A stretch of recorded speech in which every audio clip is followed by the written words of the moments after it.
Saudara, saya punya Instagram, tapi tidak terlalu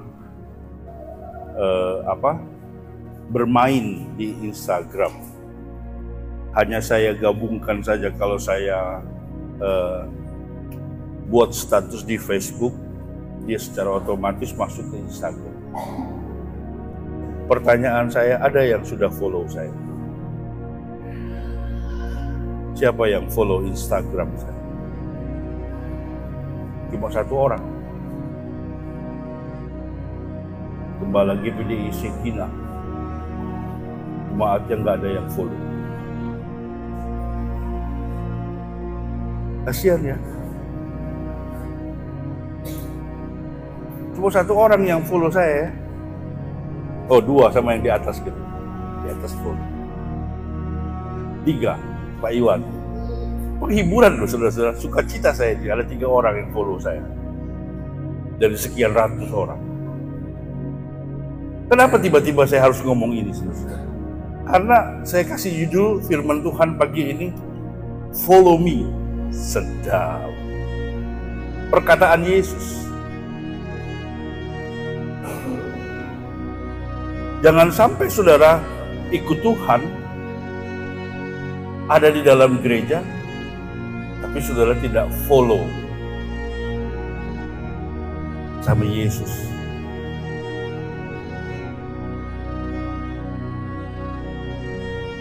Hati saudara tidak melekat ke sana. Hati saudara condong kepada yang lain. Kenapa saudara nggak mau follow saya? Karena kan saya jarang buat status. Mungkin seperti itu. Yang buat status yang diikuti lebih enak kayaknya Judika gitu kan ya. Wah, dia banyak main cross, nyanyinya, belum lagi dia buat ini, buat status apa dan lain sebagainya, dengan rumahnya, dengan ininya dan lain sebagainya. Atau saudara dengan Agnes Mo,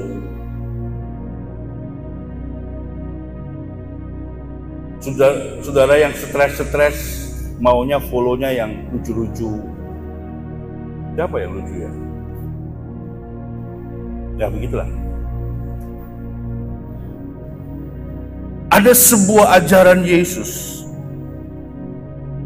ajakan Yesus yang ditujukan kepada saya dan saudara. Mari kita buka Alkitab kita. Yohanes pasal yang ke-14. Ayat yang ke-6. Yang hafal ayat ini, berdiri, nggak usah lihat Alkitab. Saya mau tanya sama saudara, Yohanes 14 ayat yang ke-6, tidak buka Alkitab yang hafal berdiri. Udah ditayangin? Wah, saya salah. Kalau gitu kita baca sama-sama saja. Padahal saya sudah siapin amplop, sudah kasih hadiah. Gagal hadiah, maafkan saya. Saudara bisa marah sama petugas LC di atas. Saya gagal dapat amplop gara-gara kamu gitu ya. Bercanda, saudara, bercanda. Kita baca bersama-sama dengan suara keras. 2, 3, kata Yesus kepadanya, akulah jalan. Tidak ada seorang. Amin. Ini ayat fenomenal sekali. Ayat ini ayat yang dahsyat. Akulah jalan, kebenaran, dan hidup. Tidak ada seorang pun yang datang kepada Bapa kalau tidak melalui aku. Jelas kan? Ayat ini jelas. Apa yang mau diartikan lagi dengan ayat ini? Sebuah kejelasan yang terang benderang di sini. Akulah jalan. Akulah satu-satunya jalan kebenaran dan hidup itu. Nggak ada yang bisa sampai ke Bapa. Nggak ada yang bisa sampai ke sorga kalau tidak melalui jalan ini.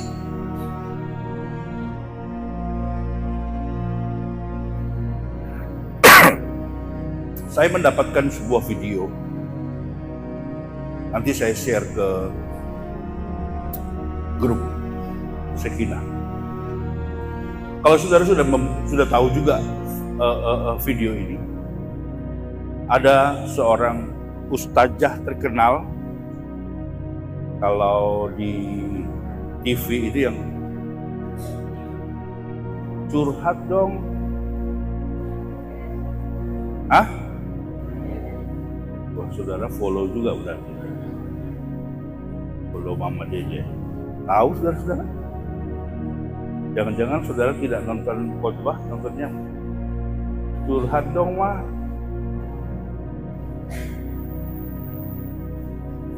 Nah, anak beliau ini sekarang juga jadi ustazah, saudara. Jadi ustazah.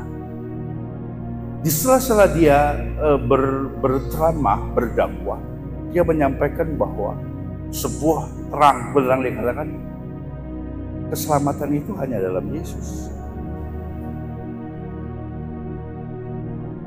Jelas loh.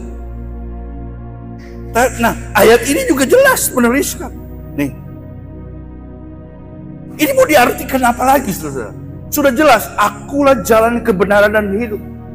Tidak ada orang sampai ke sorga, sampai ke Bapa, kalau tidak melalui aku. Pertanyaan saya sederhana.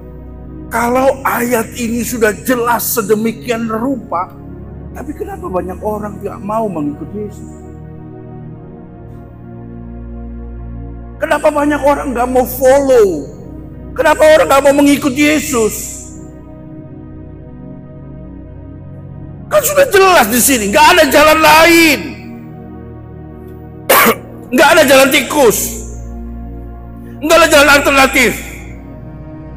Kayak kalau saudara ke puncak macet, ada jalan alternatif yang nuntut bayar 50.000. Saudara bisa sampai ke sana, saya siap kasih jalan alternatif. Ke surga nggak ada jalan alternatif. Dan dengar baik-baik. Peribahasa slogan yang mengatakan banyak jalan menuju Roma itu benar. Banyak ada peribahasa seperti itu. Tapi untuk surga nggak kepakai bahasa itu. Ke surga cuma ada satu jalan, lewat Yesus. Di luar Yesus tidak ada keselamatan. Hanya jalan Yesus. Hanya lewat Yesus. Tapi sekali lagi, kenapa banyak orang gak mau ngikut Yesus?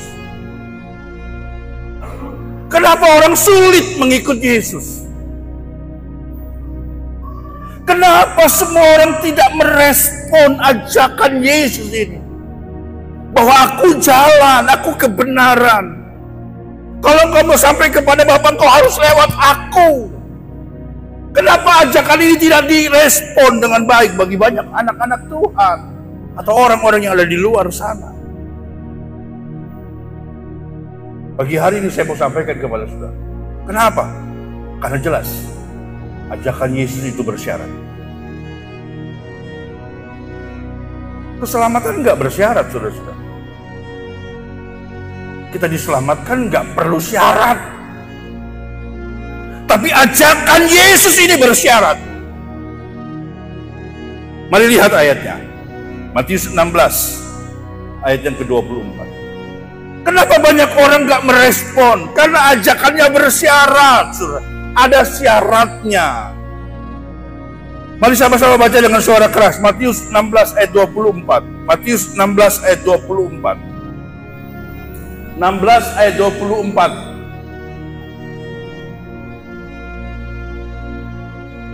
Ya, 2, 3.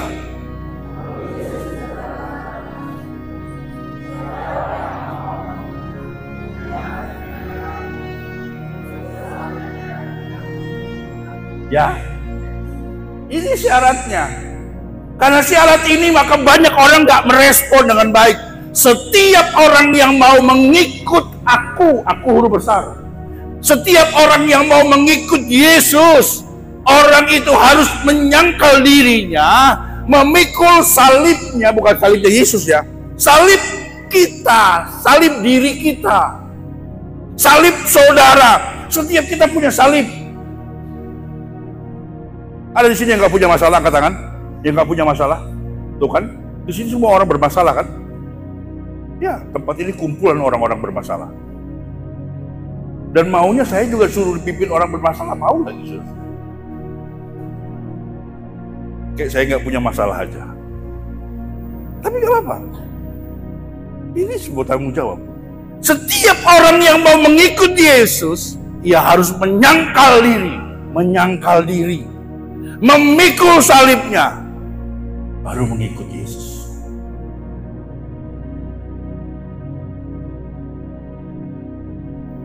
Mengikuti Yesus itu ada syarat. Pertanyaan yang kedua, apakah semua orang yang di dalam gereja ini mengikuti Yesus? Apakah semua orang yang di dalam ruangan yang duduk yang ada di hadapan saya ini semua pengikut Yesus? Nanti saudara lihat sendiri apakah saudara pengikut Yesus atau bukan. Karena orang yang mengikut Yesus menyangkal diri, pikul salib.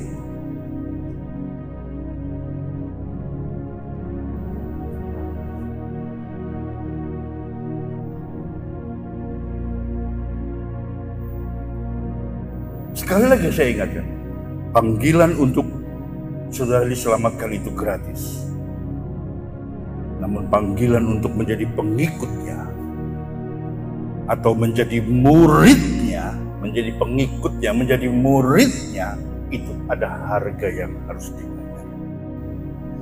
Ada harga yang harus dibayar. Menyangkal dirinya, memikul salibnya.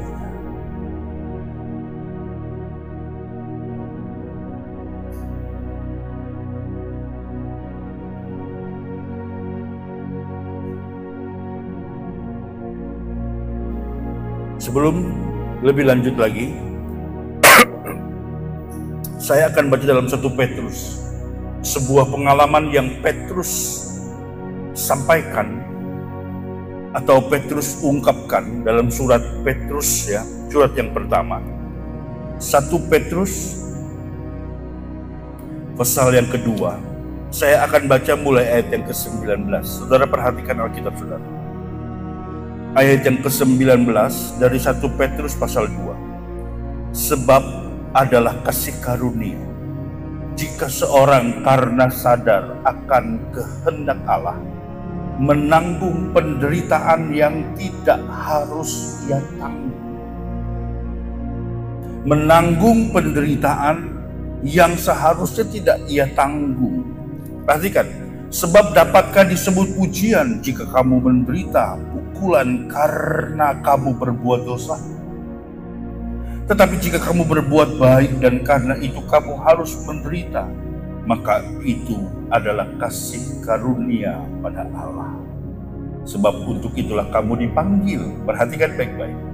Kristus, karena Kristus pun telah menderita untuk kamu dan telah meninggalkan teladan bagi kamu, supaya kamu mengikuti jejaknya. Yang setuju katakan amin. Kita harus mengikuti sebuah keteladanan yang Yesus sudah beri teladan. Dan Petrus memberi sebuah pengertian seperti ini. Kalau kita berbuat salah, kita mendapatkan sebuah hukuman, itu biasa, itu normal. Kalau saudara dicaci karena saudara salah, itu biasa, nggak ada masalah. Karena memang kita salah. Karena kita berbuat dosa.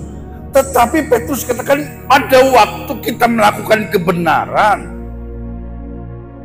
pada waktu kita mau melakukan firman, justru kita dikatain, diomongin, diperlakukan tidak baik. Petrus katakan, itu salib namanya.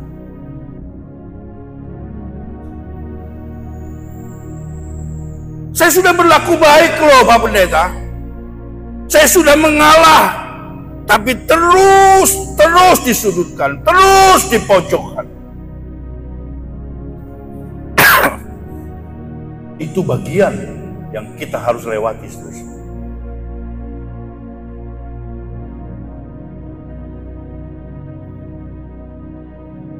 Karena firman itu mengajarkan kepada kita bagaimana Allah memberi keselamatan itu secara utuh buat saya dan saudara.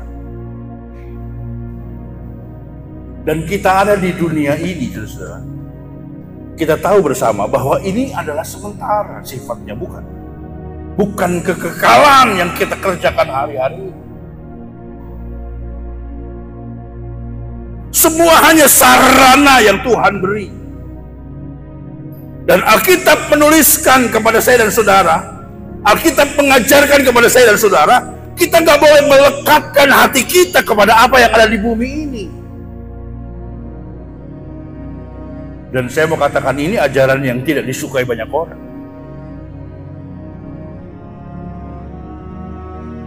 Kenapa? Saya mencatat seperti ini, saudara. Banyak orang mau menjadi muridnya, namun hanya sekedar banyak orang tidak mau menjadi murid Yesus, tapi hanya mau menjadi sekedar penggemarnya. Kenapa, saudara? Karena penggemar tidak dituntut apa-apa. Penggemar Yesus tidak dituntut apa-apa, tapi murid dituntut. Saudara harus pikul salib. Saudara harus menyangkal diri. Saudara tahu arti menyangkal diri kan? Kalau saudara berpuasa itu namanya menyangkal diri. Seharusnya saudara bisa makan, saudara tidak makan. Itu menyangkal diri. Seharusnya saudara dapat bagian, saudara tidak dapat bagian. Itu menyangkal diri namanya. Kalau ada pembagian harta warisan, saudara dibagikan harta. Tiba-tiba kamu segini aja. Seharusnya enggak. Tapi karena begitu saudara dengar firman, berkatku dari Tuhan, Allah yang sudah mempersiapkan semua, maka dengan hati tulus saudara terima itu. Ya nggak apa-apa. Terima kasih Tuhan memberkati.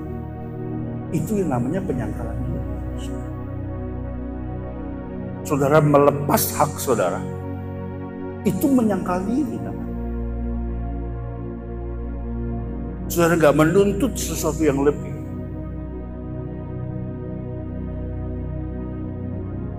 Itu namanya menyangkal diri. Saudara beli tanah nih, ukuran 30 kali 100 di sertifikat. Begitu diukur, bukan 30, cuma 28. 2 meternya hilang. Nggak bisa suratnya 30 kok. Mau kemana pun saya tuntut. Mau kemana saya punya buktinya. Sah-sah saja, silahkan nggak apa-apa. Itu hak saudara. Kalau saudara beli dengan harga sekian dan di sertifikatnya jumlah sekian, silahkan kalau saudara mau menuntut, nggak apa-apa. Itu hak saudara. Tapi tiba-tiba saudara ingat firman, kalau orang tanah nggak dibawa mati, cuma 2 meter. 2 meter cuma, tapi kalau kali 100 berapa tuh? Gitu. Kalau di sini nggak ada harganya, coba di Jawa. 1 meter di Jawa itu udah mau 1,5 juta, 3 juta. Nah kalau 2 kali 100, 200 meter saudara, kalikan 2 juta. Piro duwe ego? Buat beli kerupuk, bisa tidur-tidur saudara-saudara. Mabuk-mabuk makan kerupuk. Kalau mau lari ke sana kan seperti itu, saudara.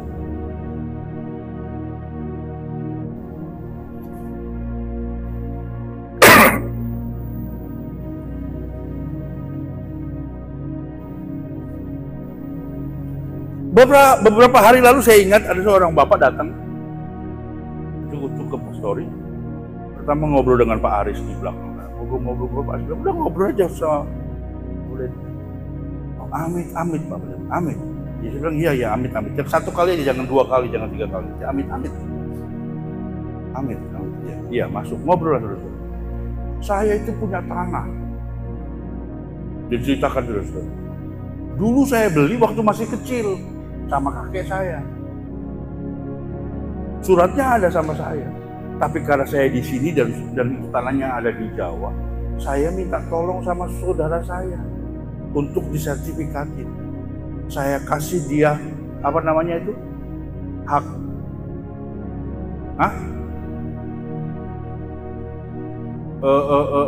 Untuk urus itu loh saudara-saudara. Surat kuasa kayak gitu aja kok susah ya. Udah terlalu penuh nih saudara-saudara.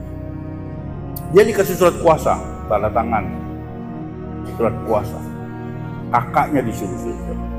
Itu ada 1.335 meter, saya masih ingat. Malam-malam loh pada dia mau. 1.335. Oke. Dia bilang begini, Mas, gawe telu sertifikat 500, 335 yang satu. Nah, begitu keluar sertifikat cuma 2 saudara sertifikatnya 500. Yang 335-nya nggak keluar sertifikat.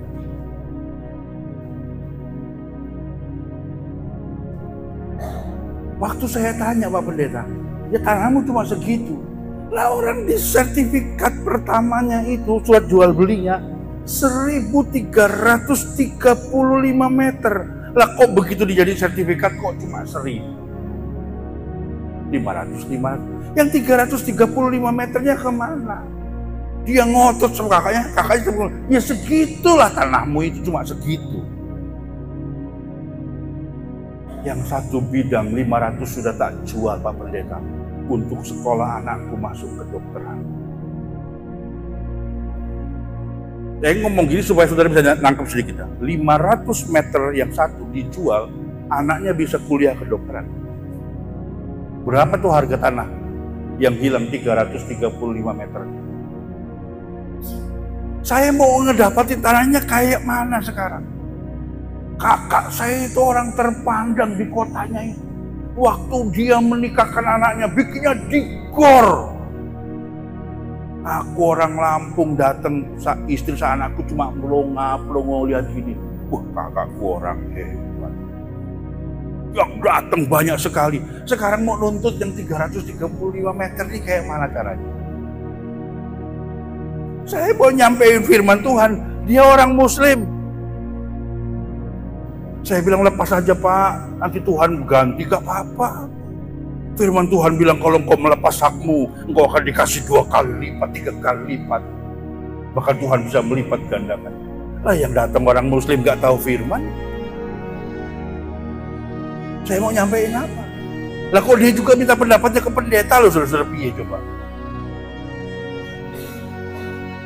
Ya saya diam, saya bilang gini, jadi Bapak kayak maunya kayak mana? Ya aku tuh bingung sekarang Pak Pendeta, piye? Tapi aku perlu, aku butuh. Bahkan yang lebih kejam lagi waktu pembagian warisan, hak semuanya itu. Ada berapa ribu meter punya kakeknya itu dibagi. Begitu aku datang sampai di Jawa sana, orang ini bilang begini, kamu nggak dapat warisan.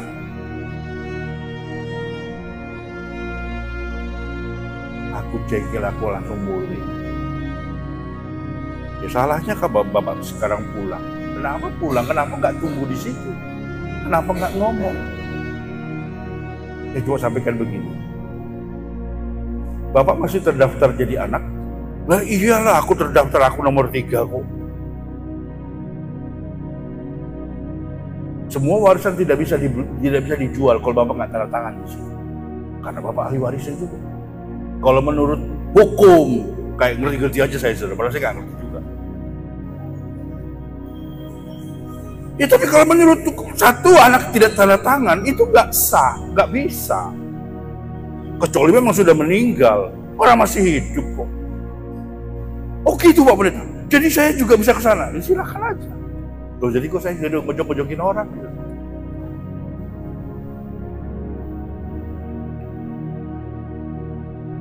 Alkitab mengajarkan pada waktu kita melepas hak kita, Tuhan bisa ganti kok. Itu yang namanya menyangkal diri, saudara-saudara. Arti menyangkal diri itu seperti itu. Sesuatu yang harusnya milik kita, diambil orang. Kalau saudara sementara sedang usaha hari-hari ini, ada orang sabotase, gak usah marah, gak usah jengkel. Tenang, justru doakan, Tuhan terima kasih untuk proses ini. Aku sementara sedang dididik untuk menjadi murid Yesus. Bukan hanya sekedar penggemar, saudara-saudara. Sekali lagi saya tanya, saudara murid Yesus ini semua? Amin. Bukan penggemar ya. Karena banyak penggemar loh. Yohanes pasal 6, itu saudara bisa baca di rumah ya. Yohanes pasal 6 itu adalah sebuah ayat. Di dalam Yohanes pasal 6 itu ayat yang luar biasa sekali. Sampai di Yohanes 6 ayat yang ke-66. Kami kalau suka gabungkan jadi Yohanes 6 ayat 66, 666. Itu kok bisa tepat, saudara. Firman Tuhan bilang begini, banyak orang yang pergi meninggalkan Yesus, mengundurkan diri. Kenapa mengundurkan diri? Karena kerasnya perkataan ini. Karena kerasnya perkataan Yesus. Orang lebih senang kalau mendengar tentang berkat. Orang lebih senang kalau mendengar tentang anugerah, kasih, kemurahan. Tapi kalau bicara tentang penyangkalan diri, tentang pikul salib, orang nggak suka. Orang nggak suka itu. Tapi saya nggak bisa tutup itu. Firman Tuhan jelas berkata, saudara-saudara, kalau engkau mau mengikuti Yesus, engkau harus menyangkal dirimu, engkau harus pikul salibmu. Saudara harus terima salib. Gak bisa enggak. Kita harus pikul. Bertepatan kita di Indonesia, kita ada di kelompok minoritas. Tapi anugerah Tuhan akan terus jadi bagian milik saudara. Justru disinilah kita dididik, kita diajar untuk menjadi pengikut Yesus. Pada waktu orang-orang datang menantikan Yesus untuk menyampaikan firman kebenaran, Yesus datang, orang-orang sudah berbondong-bondong gitu. Oh Yesus dilulukan. Tiba-tiba Yesus bilang begini. Enggak ada di catatan saya, tapi saya mau bacain, saudara.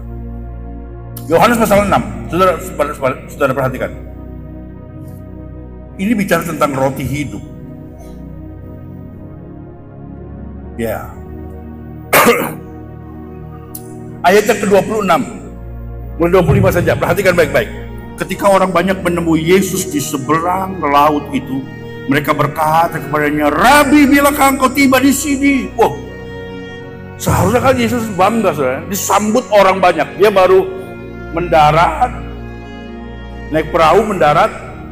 Semua orang langsung teriak-teriak, "Rabi, Yesus, kapan engkau sampai? Yesus sudah sampai. Yesus ada di sini." Wah, semua orang senang kan?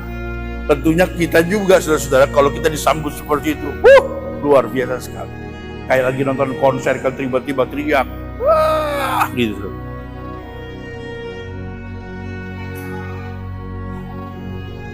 Padahal si Noah coba Ariel cuma bilang gini, "Kamu luar biasa." Orang teriak sampai gitu. Orang cuma ngomong kamu luar biasa gitu loh. Orang sama, wah. Tapi Yesus beda. Dia dilulukan seperti itu. Tiba-tiba sudah lihat ayat 26. Yesus berkata begini. Yesus menjawab mereka. Yesus menjawab orang-orang yang mengelulukan dia itu. Yesus berkata begini, "Aku berkata kepadamu, sesungguhnya kamu mencari aku bukan karena kamu telah melihat tanda-tanda, melainkan karena kamu telah makan roti itu dan kamu kenyang." Banyak anak-anak Tuhan Banyak orang Kristen hanya ke gereja, hanya statusnya toh Kristen, tapi sesungguhnya kekristenannya hanya sekedar mencari mujizat.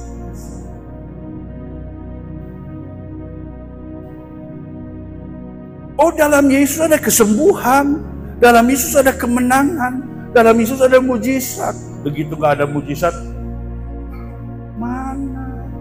Aku udah doa, aku udah puasa, aku udah pergi ke pendeta sono, pendeta sini, ke pendeta Simon, sampai ke Kalimantan sono pergi.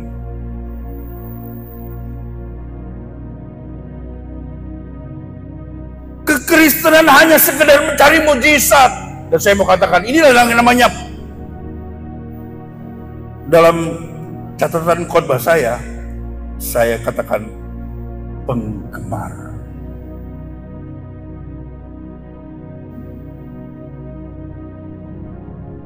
Bukan murid. Bukan sesuatu yang mau diajar. Bukan yang mau dididik. Tapi mengikuti Yesus karena penggemar. Dengar baik. Justru penggemar ini menyusahkan, saudara.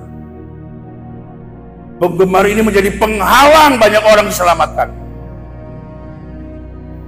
Ingat, pada waktu Yesus ada dalam satu rumah, tiba-tiba ada 4 orang membawa orang yang lumpuh.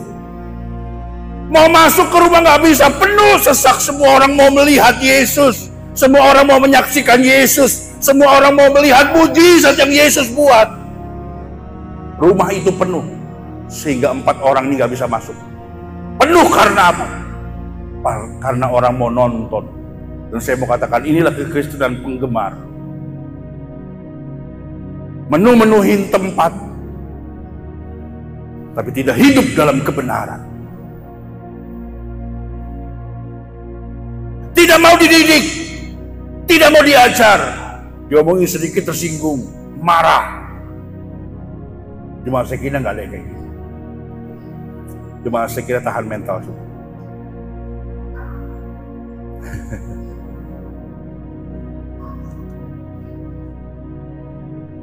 Ngambekan, saudara-saudara.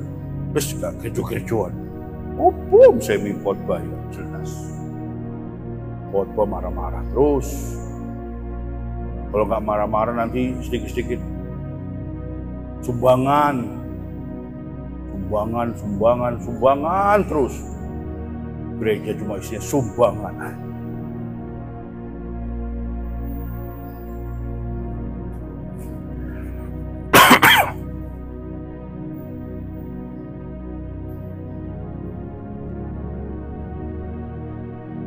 Kami mau melatih saudara untuk hati saudara tidak pada harta saudara.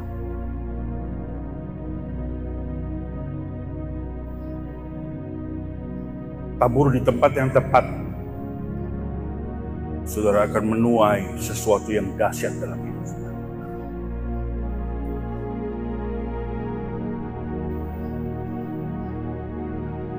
Kalau ada hamba Tuhan yang mengajarkan, saya tidak setuju dengan perpuluhan. Karena saya mengajarkan tentang segenap hidup. Memberi kepada Tuhan itu bukan 10%, tapi segenap hidup. Saya bilang saya setuju. Saya setuju sekali.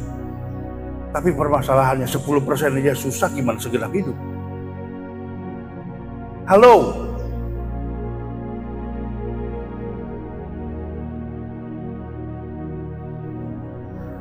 Alkitab itu sudah jelas, saudara-saudara. Sudah jelas. Kalau mau bicara tentang hal sesuatu yang lebih tinggi, boleh. Itu sesuatu sekali. Kalau iman saudara sudah bisa sampai ke sana, oke. Tapi pencapaian firman, dan setiap firman ditulis itu saudara, ada dasarnya kuat. Dasarnya kuat.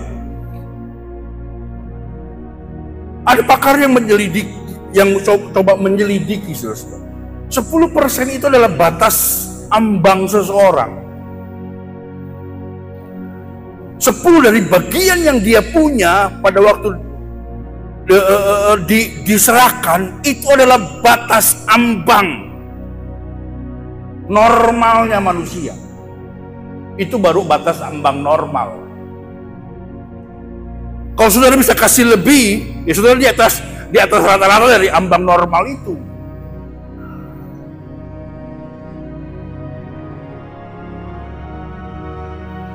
Dan kalau ada gereja yang mengajarkan kepada Tuhan itu harus segenap hidup, ya benar, betul sekali. Tuhan menginginkan segenap hidup kita kok. Tapi Tuhan kan nggak mau rampas itu, saudara. Tuhan kasih kebebasan kepada kita. Makanya saya tetap pada pengajaran di mana kita ya 10% lah.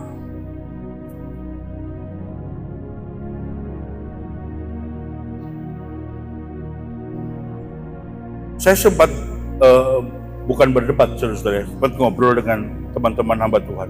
Saya bilang begini, seharusnya hamba Tuhan ini bisa ngobrol dengan pendeta-pendeta GPDI. Pendeta-pendeta GPDI itu melayani Tuhan, bukan hanya sekedar mau menerima persembahan dan perpuluhan, tapi justru kalau bicara segenap hidup, semuanya dia sudah kasih. Salah satu produk GPDI adalah saya. Saya pernah sampaikan kepada saudara, saya dari umur 1 tahun, Bapak saya jadi gembala itu, saya kelas 1, kelas 2 SD.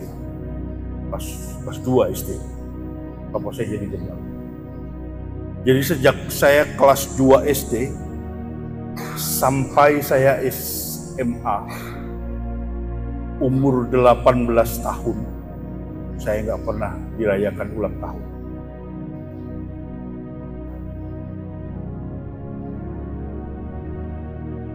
Saya nggak pernah ulang tahun. Orang kan 17 tahun ya ulang tahunnya, udah 17, katanya sudah boleh pacaran dan lain sebagainya. Udah 17, sudah dewasa. Saya justru dirayakan, saya ingat sekali, umur 18 terus. Itu juga dengan susah payah. Dan oh haleluya. Kenapa saya gak pernah ulang tahun? Karena bapak saya gak punya uang. Kenapa bapak saya gak bisa punya uang? Saya lahir bulan Januari. Papa saya sudah ngumpulin uang sampai bulan Desember, habis buat perayaan Natal. Bulan Januari anaknya ulang tahun gak bisa bikin. Saya ingat sekali setiap saya ulang tahun, papa saya pasti bikin mie. Kalau di orang Chinese itu ada namanya mie panjang umur. Papa saya bikinin saya mie, ya makan mie aja kita. Itulah perayaan. Artinya saya mau sampaikan kepada saya nggak pernah bisa perayaan dengan teman-teman. Tiup lilin sama teman-teman, undang teman-teman, sudah dapat kado dari teman-teman Israel, bawa kado. Saya lihat anak-anak dapat kado senang sekali. Saya nggak pernah, karena nggak punya uang. Semua uangnya udah dikumpulin, begitu perayaan Natal selesai, habis tuh. Saya bilang begini, seharusnya pendeta yang mengajarkan bicara segenap hidup itu harus ketemu dengan pendeta seperti papa saya. Karena produknya seperti ini, yang ngerasain.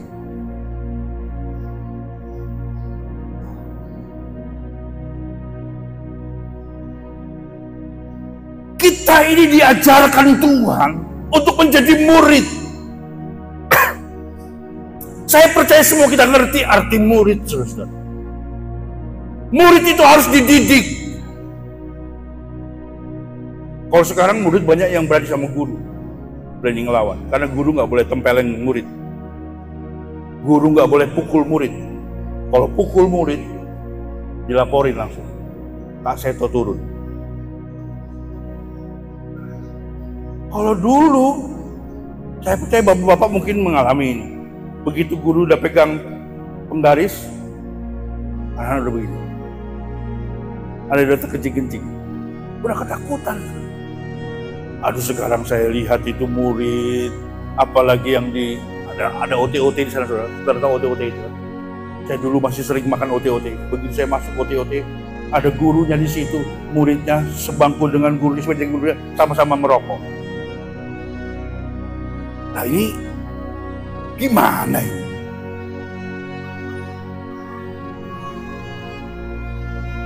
Dulu saudara berani begitu. Selesailah saudara. Nah, sekarang join sama gurunya. Pak, apa? Rokok mulu. Nah, gurunya ngomong kayak gitu.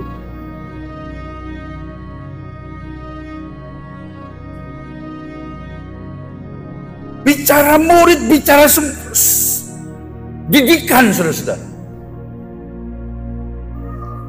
Pengendalian diri. Ada murid yang berani telat sekolah. Ada kalau muridnya badung. Tapi kesampingkan kalimat-kalimat yang badung-badung itu. Di sekolah itu ada aturan. Kerjain PR ya kerjain PR, belajar ya belajar. Setiap sekolah punya aturan beda-beda. Sekolah ini nggak boleh bawa sepeda motor. Yang bawa sepeda motor kena poin. Ada sekolahan seperti itu.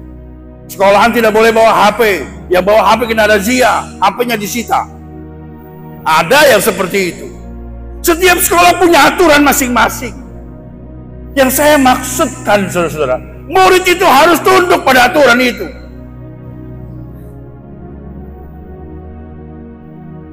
Bahkan ada murid lebih takut kepada gurunya daripada kepada orang tuanya. Dia berani bentak bapaknya, bentak ibu. Tapi begitu bapaknya bilang, tak bilangin sama aku. Oh jangan. Takut dia.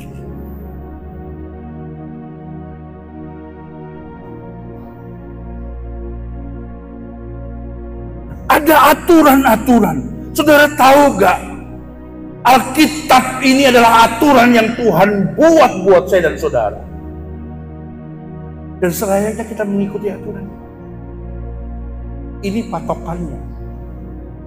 Tapi setiap anak-anak Tuhan yang tidak mau menjadi murid, hanya sekedar penggemar, mengikut Tuhan hanya sekedar penggemar. Aku ke gereja supaya nggak dibesuk lah, nanti ditanya-tanyain lagi kemana, ada pusing. Sang gereja pokoknya lumpuh. Pemimpin pujian, mari kita berdiri ya berdiri. Angkat tangannya angkat tangan. Pulang ya pulang, sudah selesai. Apa lagi? Kekristenan nggak bisa seperti itu, saudara. Saudara harus bertumbuh di dalamnya. Saudara harus menjadi pengikut Yesus. Saudara harus menjadi murid. Kita harus melayani. Kita harus mau menanggalkan sesuatu. Ada hak kita yang seharusnya kita relakan di situ. Karena kita mau terus dididik dan diajar oleh Tuhan.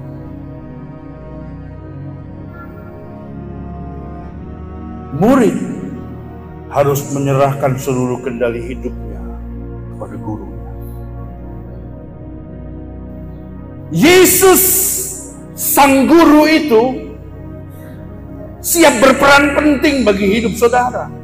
Pada waktu saudara mau menyerahkan hidup kita kepada Tuhan, maka percayalah, Dia yang akan memegang kendali dan Dia yang akan memimpin. Saudara pernah lihat wayang? Tergantung dalangnya mau main apa, wayang itu ngikut aja.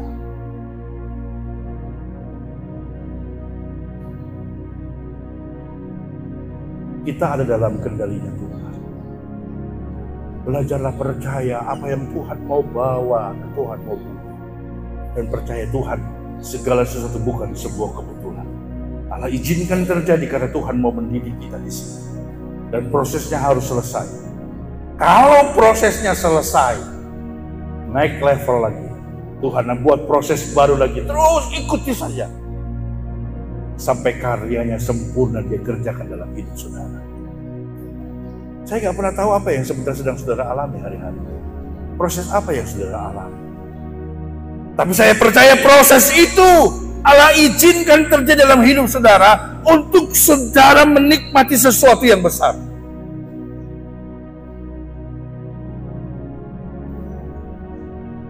Matius pasal 10 ayat yang ke-35. Saya akan lompat di ayat yang ke-30 dan 38. Saudara perhatikan Alkitab saudara. Matius pasal 10 mulai ayat yang ke-35. Sebab aku datang untuk memisahkan orang dari ayahnya. Oh, kejam sekali saudara. Aku datang untuk memisahkan orang dari ayahnya, anak perempuan dari ibunya, menantu perempuan dari ibu mertuanya. Perhatikan, barang siapa mengasihi bapa atau ibunya lebih daripadaku, ia tidak layak bagiku. Dan barang siapa mengasihi anaknya laki-laki atau anak perempuan lebih daripadaku, ia tidak layak bagiku. Barang siapa tidak memikul salib, mengikut aku, ia tidak layak bagiku. Apa artinya, saudara-saudara?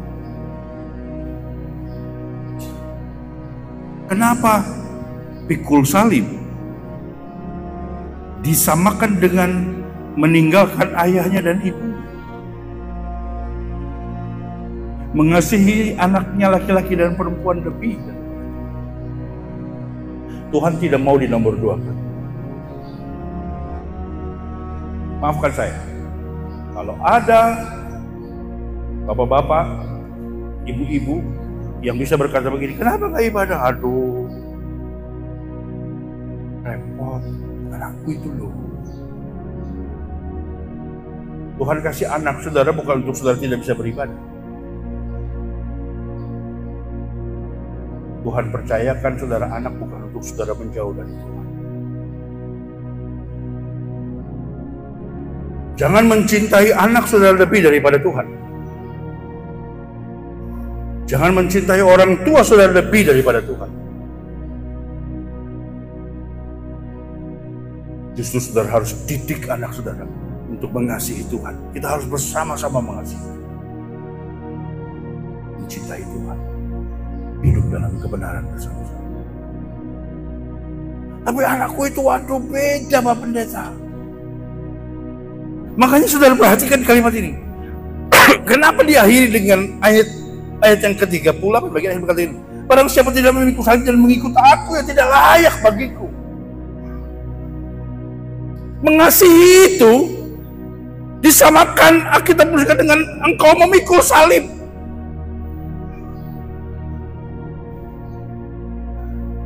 Itu harganya sama, saudara-saudara. Harganya sama.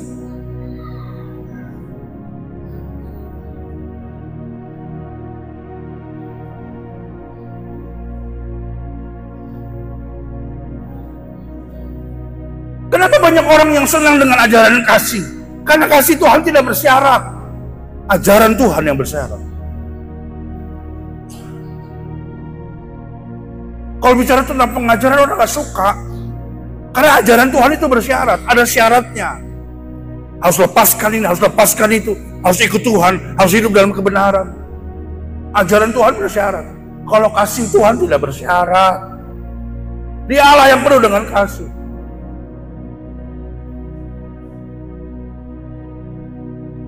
Tapi pada waktu saudara masuk dalam sebuah proses pengajaran, saudara harus tunduk pada sebuah kebenaran. Gak bisa saudara-saudara. Firman Tuhan berkata, kau mengabdi kepada dua tuan.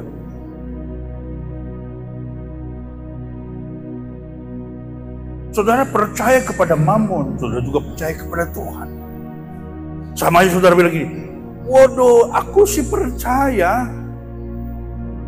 Maafkan saya, kan saya belajar ilmu putih, bukan ilmu hitam. Emang ada ilmu hitam, ilmu putih?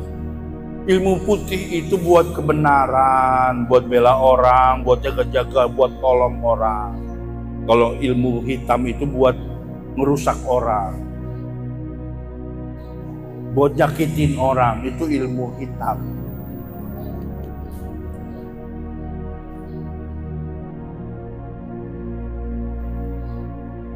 Gak ada ilmu hitam, ilmu putih, Bapak Ibu.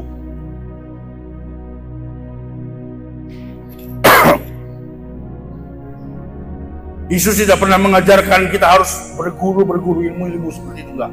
Percaya saja sama Tuhan, selesai. Enggak ada yang lain. Tuhan yang akan bela engkau, Tuhan yang akan tolong engkau.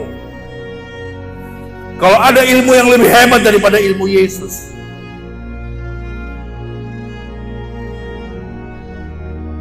kita tinggalkan saja Tuhan. Kita tinggalkan saja Yesus. Betul, dunia ini sudah dikuasai oleh si jahat, iblis. Tuhan kasih, wewenangnya ada di mereka. Tapi saudara harus ingat, tetap kedaulatan itu ada di tangan Yesus Kristus Tuhan.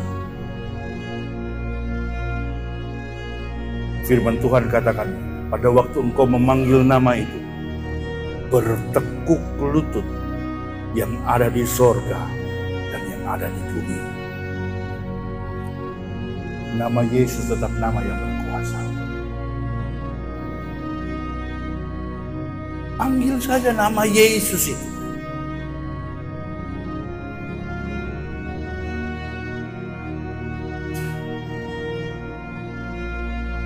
Saudara akan menikmati anugerahnya yang besar. Nggak perlu ramal-ramal, jampe-jampe apalagi, bla bla bla dan sekitar. Cukup engkau panggil nama Yesus. Doa itu segala-galanya.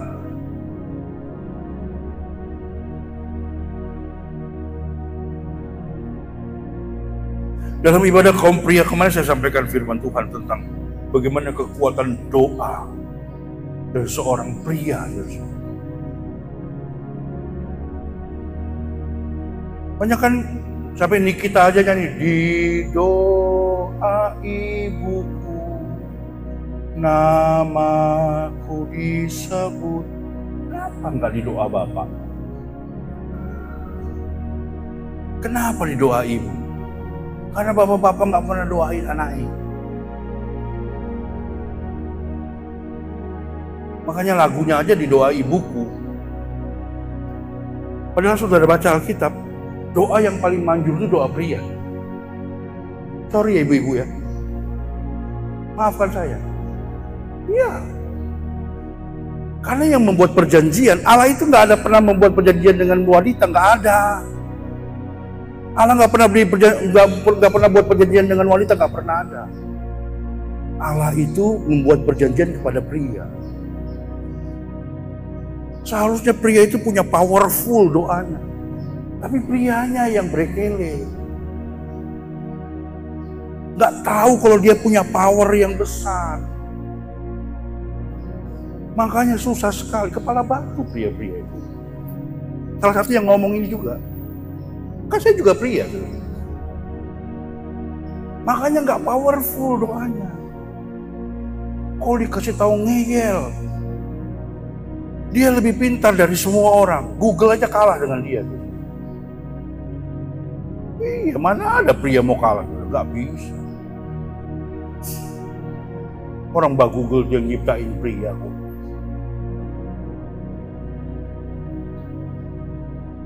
Ngeyelnya itu yang susah.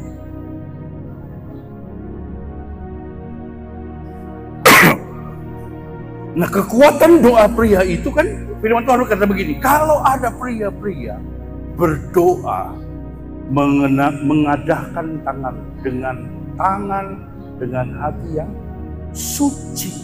Nah, ini yang sucinya, ini yang susahnya ini. Sementara Daud sendiri ngomong, hari-hari sekarang dapatkan orang yang saleh, nyaris-nyaris tidak ditemukan, nyaris-nyaris nggak ada. Makanya saya dorong pria-pria Sekina, engkau powerful di hadapan Tuhan.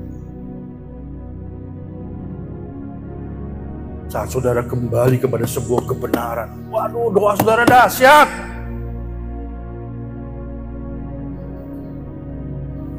Kekuatan doa itu ada di pria. Tapi coba saudara lihat, ada nggak jaringan doa pria? Seluruh Indonesia nggak ada doa jaringan pria. Jaringan doa pria nggak ada. Yang ada jaringan doa wanita, jaringan doa anak, jaringan doa pemuda. Ya kan di pemuda ada pria, ya di anak juga ada pria. Bapak-bapak itu jago ngeles terus, jago. Terus saya berdoa, pria-pria Sekinah adalah pria-pria yang suka berdoa. Ibu-ibu nggak usah amin. Orang yang suka berdoa pria-pria kok ya aminnya ibu-ibu. Tapi nggak apa-apa, saudara mengaminkan supaya suamimu dengar gitu kan ya? Ya, saya ngerti kok maksud saudara. Karena saya juga pria. Maksud saudara saya tahu lah.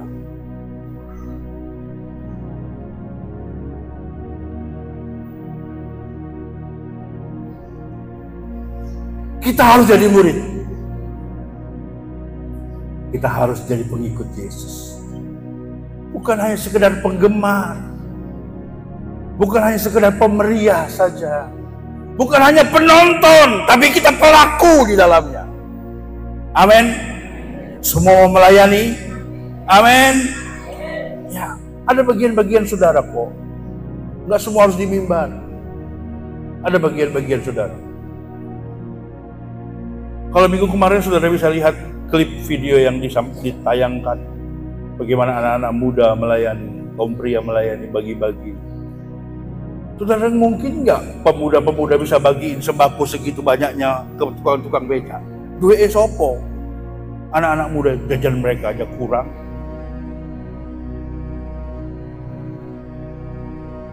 Tentu kan ada orang yang berperan kan di dalamnya. Nah, kalau kita bekerja bersama-sama, artinya inilah semua pelayanan, inilah bentuk bagaimana kita mengerjakan sesuatu, saudara. Semua kita bisa terlibat dalam sebuah pelayanan. Apa yang saudara bisa buat?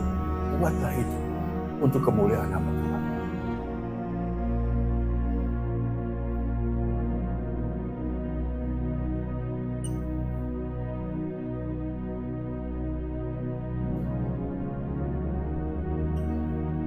Matius pasal 7 ayat 14. Sedikit lagi saudara ya, walaupun catatan khotbah saya masih panjang sekali.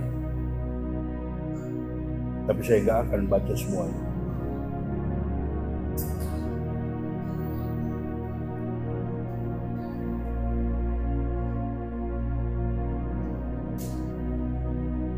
Saudara ingat ayat yang berkata begini, sedikit yang banyak yang dipanggil, sedikit yang dipilih. Kenapa bisa ada ayat itu? Kalau dipanggil semua bisa dipanggil. Itu artinya semua jadi pemeriah, jadi penggemar. Tapi yang mau masuk dalam sebuah pilihan itu hanya orang-orang yang mau menjadikan dirinya murid, yang mau dididik, yang mau diajar, yang mau masuk dalam melibatkan dirinya dalam sebuah pelayanan. Matius pasal 7 ayat 14. 7 ayat 14. Ya, karena sesaklah pintu dan sempitlah jalan yang menuju kepada kehidupan, dan sedikit orang yang mendapatinya. Orang lebih senang kan yang lega-lega. Apa yang jadi spesifik? Orang lebih senang yang gampang-gampang. Kenapa yang susah?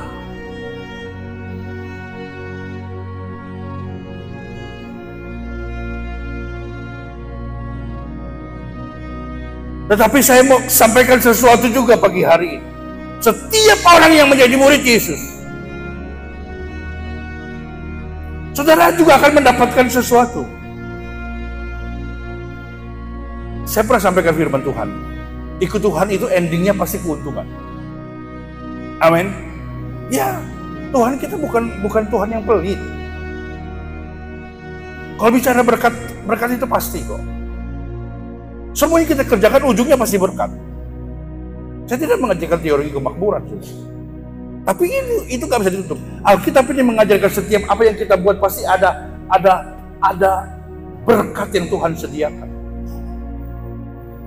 Menjadi murid Yesus juga hidup dalam sebuah kebenaran juga ada berkatnya. Saudara perhatikan Roma pasal 8 ayat 17. Roma pasal 8 ayat 17. Dan jika kita adalah anak, maka kita juga adalah ahli waris. Maksudnya orang-orang yang berhak menerima janji Allah.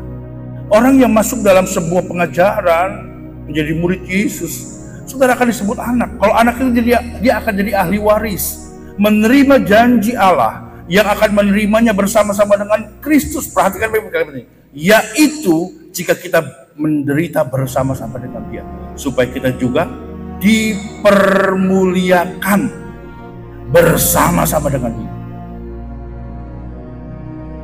Orang yang mau menjadi murid, orang yang mau menderita di bumi ini, saudara-saudara, ada hak kita yang dirampas, ada hak kita yang akan diambil. Seperti kita harus berkorban kalau kita tidak mementingkan ini. Yang kita tahu, hati kita harus melekat kepada sorga. Jangan melekat di bumi. Saya pernah sampaikan kepada saudara, orang kalau mobilnya lecet bisa ngamuknya berhari-hari terus.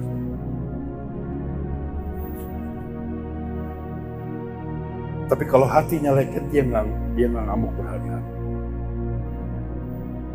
Kalau tentang Tuhan dia nggak pernah marah. Ini kesalahan besar. Untuk harta di dunia dia protek luar biasa. Tapi untuk hal yang rohani dia nggak pernah protek dengan baik. Padahal Alkitab berkata begini, jagalah hatimu dengan segala kewaspadaan. Dengan segala kewaspadaan. Dari situ terpancar kehidupan. Saudara akan terima kemuliaan yang Tuhan kasih dalam hidup saudara. Kemuliaan ini bukan hanya di bumi ini, tapi nanti di sorga saudara akan terima kemuliaan. Di bumi ini bisa saudara akan terima kemuliaan. Saat saudara hidup dalam kebenaran, Tuhan juga siapkan kemuliaan buat saudara. Tuhan akan angkat engkau. Tuhan akan promosikan. Siapa sih Daud? Nggak ada orang yang kenal Daud, bukan? Kita bisa kenal Daud karena ada Alkitab. Saudara-saudara, kita baca Alkitab. Di Israel orang juga nggak kenal Daud dulu-dulu. Siapa yang kenal Daud? Samuel juga nggak kenal apa dengan Daud. Ya orang nggak dianggap. Bapaknya aja nggak anggap dia, apalagi keluarganya. Kalau keluarga yang lain, wah luar biasa diangkat Tuhan dengan posisi-posisi yang hebat. Daud nggak ada itu. Tapi engkau pada waktu engkau mau menghidupi kebenaran firman dan engkau mau dididik, diajar, firman Tuhan berkata, saudara-saudara, kemuliaan akan jadi bagian milik saudara. Baca lagi, Wahyu pasal 20. Saya baca ayat yang keempat. Saudara perhatikan. Lalu aku melihat tahta dan orang-orang yang duduk di atasnya, kepada mereka diserahkan kuasa untuk menghakimi. Aku juga melihat jiwa-jiwa mereka yang telah dipenggal kepalanya karena kesaksian tentang Yesus dan karena firman Allah, yang tidak menyembah binatang itu dan patungnya, tidak juga menerima tanda pada dahi dan tangan mereka, dan mereka hidup kembali dan memerintah sebagai raja bersama-sama dengan Kristus untuk masa 1000 tahun. Perhatikan, Allah akan tempatkan. Berbahagia dan kuduslah ia yang mendapat bagian dalam kebangkitan pertama itu. Kematian yang kedua tidak berkuasa lagi atas mereka, tetapi mereka yang menjadi imam-imam Allah dan Kristus, dan mereka akan memerintah sebagai raja bersama-sama dengan dia 1000 tahun lamanya. Kita akan ada bersama dengan Tuhan, dengan Yesus setelah Tuhan hancurkan bumi ini. Jadi sebuah pengajaran tentang akhir zaman. Nanti kita akan diangkat. Firman Tuhan katakan kita akan diubahkan, maka kita akan terangkat. Kita akan dijemput Tuhan, kita akan terangkat, dan kita nanti akan masuk bersama-sama dengan Tuhan dalam keadaan yang damai. Itu namanya 1000 tahun damai. Tidak ada iblis di sana, tidak ada setan di sana. Nggak ada lagi orang yang jengkel-jengkel, nggak ada lagi orang yang rumpi-rumpi, nggak ada. Bersama dengan Tuhan. Dan orang yang mau dididik, orang yang mau masuk dalam prosesnya Allah itu, Alkitab sini katakan apa? Dia akan memerintah bersama dengan Yesus. Ini dampak dari sebuah proses. Tuhan akan tempatkan orang-orang penting. Saya nggak pernah tahu siapa sih yang akan jadi orang penting nanti sana. Orang-orang penting itu hanya didapat kalau saudara mau hidup di dalam kebenaran. Saya akan akhiri dengan ini. Kita akan menikmati tubuh dan darah Yesus. Kita akan makan sehidangan dengan Tuhan. Dalam catatan saya begini. Memang keselamatan bukanlah usaha manusia, namun itu hanya oleh anugerah Tuhan semata. Namun amanat agung mengajarkan kita untuk meninggalkan semua hal yang melekat dalam diri kita dalam mengikuti Yesus secara total.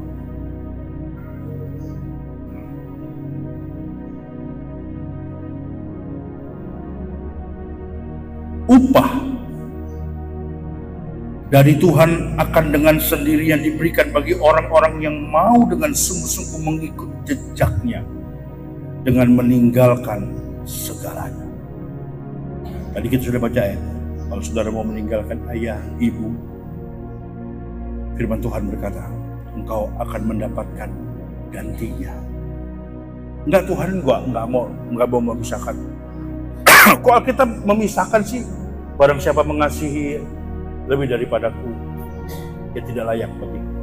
Mengasihi orang tuanya, mengasihi anaknya laki-laki perempuan, tidak layak bagiku. Saudara-saudara, ada ayat berikutnya yang berkata, kalau ada orang yang meninggalkan bapaknya dan ibu,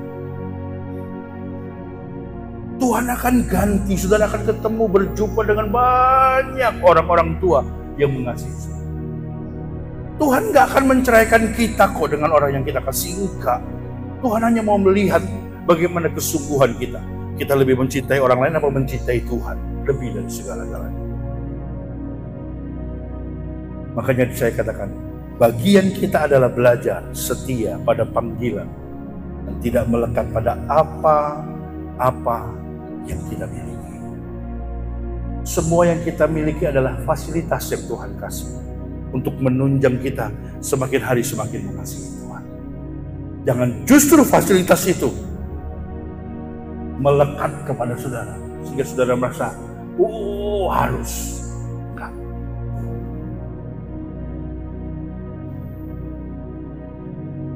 Belajar saja, lakukan saja bagian kita. Tuhan akan melakukan bagian yang terbaik dalam hidup. Pada waktu Tuhan percayakan berkat, jangan pegang dengan teguh. Tuhan akan ambil dengan paksa. Saya pernah kasih perumpamaan, pada waktu kita pegang dengan erat, tetap jari saudara akan dibuka. Kalau saudara erat lagi, Tuhan paksa buka. Karena ini yang ada di dalam jari saudara ini bukan milik saudara, tapi milik Tuhan. Tuhan layak mengambilnya. Belajar saja lemeskan jari saudara. Kalau Tuhan bilang buka, buka. Kalau Tuhan ambil, nggak usah marah. Itu punya Tuhan. Dan saya percaya Tuhan kita bukan Tuhan yang otoriter. Kalau dia ambil, pasti dia akan beri yang lebih baik lagi. Ya, sederhana. Sederhana. Itu janji Tuhan yang dahsyat.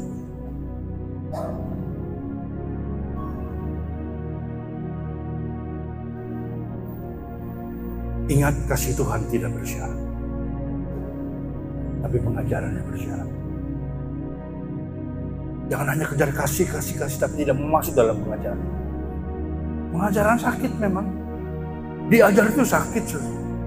Ada hak kita yang harus kita buang, kita rampas. Contoh yang sederhana adalah murid. Jam 7 harus ada di sekolah. Selalu saya bilang, aduh, aku masih ngantuk. Tapi ini udah mau jam 7. Kamu harus sekolah. Sepertinya ada hak yang dirampas. Tapi mau gak mau harus bangun. Mandi. Karena harus sekolah. Saat saudara baca Alkitab, saudara baca begini. Tuhan, seharusnya ini hakku Tuhan. Ini harusnya bagian. Tapi karena aku baca ini, aku mau belajar ikut. Aku mau belajar nurut. Aku mau belajar setia. Aku lepas hakku Tuhan. Lihatlah Tuhan akan kerjakan yang terbaik dalam hidup. Ada satu lagu lama yang nggak lama-lama banget sih, tapi nggak pernah dinyanyikan. Judulnya adalah Pilihan Terbaik. Satu saat nanti pastikan terbukti kau pilihan terbaik. Kadang-kadang sekarang banyak orang berkata gini, ngapain kamu ke gereja terus, doa, nggak ada perubahan buat hidupmu. Kalau orang ke gereja nggak pernah berubah, saya mau katakan orang itu beban. Kalau orang itu setia, doa, tapi nggak pernah berubah sifatnya, itu orang bebal namanya. Karena di gereja itu selalu diajarkan bagaimana untuk hidup taat, untuk hidup dengar-dengaran, untuk hidup mengasihi. Kalau tiba-tiba saudara rajin beribadah, saudara pulang begini, hari ini kita cerai, Mak. Siapa yang ngajar kamu di gereja kok tiba-tiba kita cerai?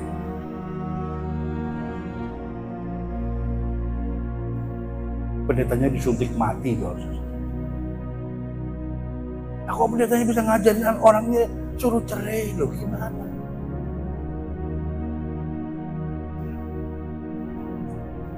Kalau ada tiba-tiba saudara benci dengan pasangan saudara, padahal saudara aktivis gereja, saudara adalah orang yang setia.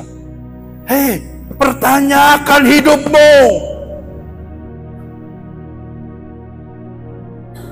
Kenapa engkau tidak bisa mengasihi? Kenapa engkau benci pasanganmu?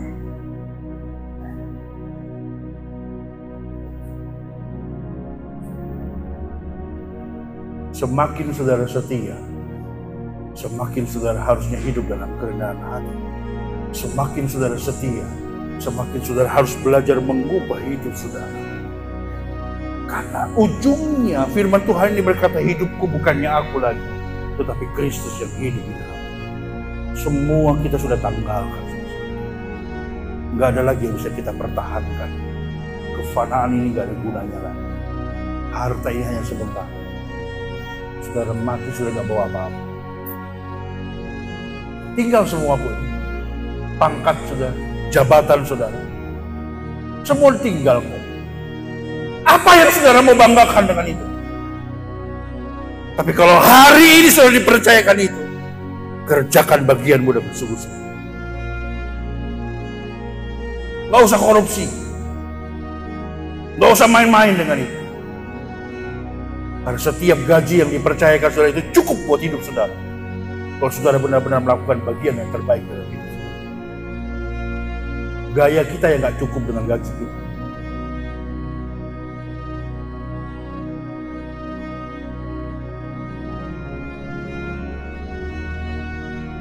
Saya berdoa, setiap kita harus mau jadi murid. Bukan jadi penggemar. Bukan hanya ngerame-ngeramein gereja. Ya, jangan. Jadilah murid yang terus mau diajar, terus mau buka hati. Kita dari yang tadi tidak tahu membaca bisa baca. Yang nggak ngerti sopan santun jadi ngerti sopan santun. Itu murid. Terus belajar, tunduk, taat, setia. Lakukan bagian kita. Mari pemain musik.